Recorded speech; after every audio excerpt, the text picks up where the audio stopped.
السلام عليكم ورحمة الله وبركاته. معاكم خالد من قناة الشيف خالد مافيا، وفيديو جديد كالعادة. أتمنى لأول مرة تشوفنا على اليوتيوب فضلا وليس أمرا تشترك في القناة وتفعل زر الجرس عشان يوصلك إشعار بكل فيديو جديد. هنتكلم عن الفراخ، الفرق في الفراخ في مصر أو خارج مصر. يعني أنا حاليا في قبرص اليونانية، الفرق في قبرص اليونانية والفرق في الفراخ عن مصر. طبعا الفراخ بتاعت مصر بتكون لونها أبيض، اما في قبرص او في الاتحاد الاوروبي عامه او في الدول اللي انا فيها ديت، الفراخ فيها درجه الصفار فيها عاليه، الفراخ نفسها بطبيعتها بتكون صفرة، والفراخ في مصر بتكون بيضة. طبعا لو انت اول مره تتابعنا على اليوتيوب ما تنساش تشترك في القناه عشان تتابع الفيديوهات اللي جايه ان شاء الله.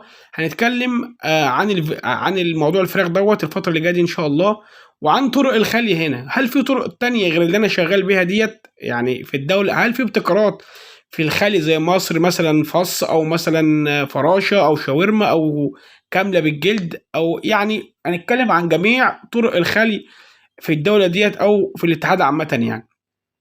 وهنتكلم عن ليه الفراخ صفرا هنا والفراخ بيضة في مصر. هنتكلم عن النقط دي كلها. اتمنى لاول مره شفنا على اليوتيوب فضلا ونسال الله تشترك في القناه وتفعل زر الجرس عشان يوصلك اشعار بكل فيديو جديد. وهنتكلم ليه ان الفراخ هنا صفرا بالدرجه دي، وليه في مصر مش الفراخ مش كده، مع ان النوع واحد.